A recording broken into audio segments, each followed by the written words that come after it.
I think it was a wonderful neighborhood, and it's a shame that it was destroyed by the construction of I-94. Put a division between our community. I was so small back then, so young, I didn't realize how it broke up the community until I kind of got older. Rondo is occurring all over the United States, that every place the highway went, there was another Rondo experience. Which was not just done in Minneapolis, but it was done throughout the country during the Eisenhower years, purposely, I believe, destroying black neighborhoods that were prosperous. So even though we're talking about 94 and them taking houses, there's other things that have been taken from the black community where they didn't really have much control or much options.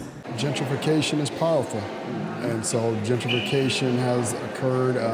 There have been new businesses and condos that have taken the place of some of the homes that were there, and some of the people as well have moved out of the community. The residents of Rondo, right, are humanized in this pieces because it's easy to learn about it as, a predominantly black community that existed that no longer exists, right, because of the I-94.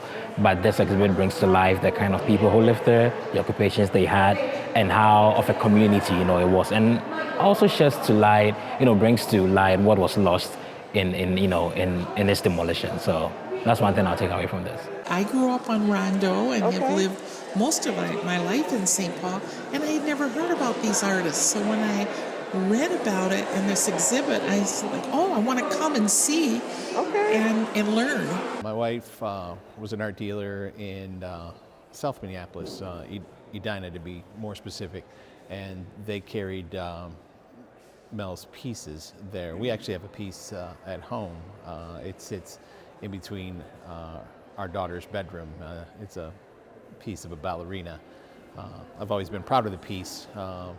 It's always nice to see African American art in your home, and so to actually meet the artist and see the pride on his face, knowing that we have it displayed, that was really nice.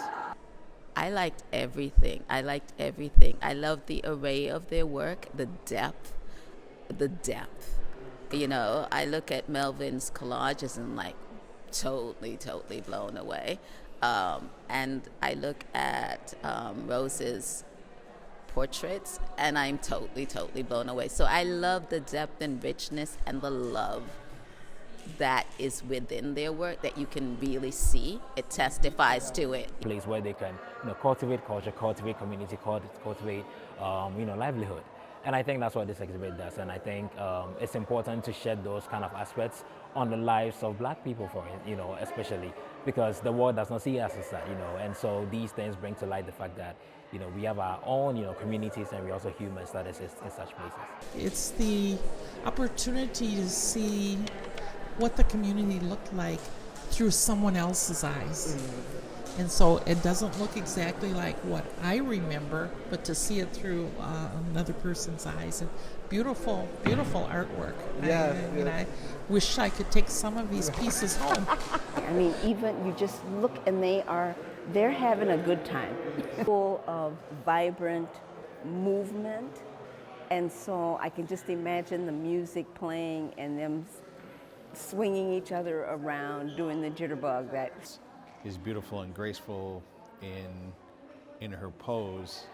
It's still equally intense in color and its vibrancy. So I think that the piece over there with her mother, Rose and her mother, coming to Saint Paul on their journey from Missouri.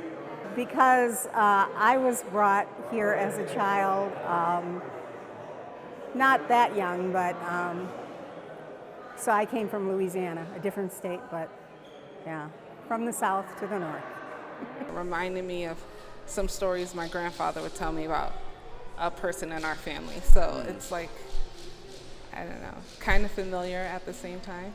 The work reminds me of Romar Bearden's work a lot. Yeah, just how rich the personal history is, and that we need to tell these stories in however many ways we can. I spend 98% of my time in Minnesota at this university in the classroom. And so this artwork it's completely different than what I'm seeing in the classroom.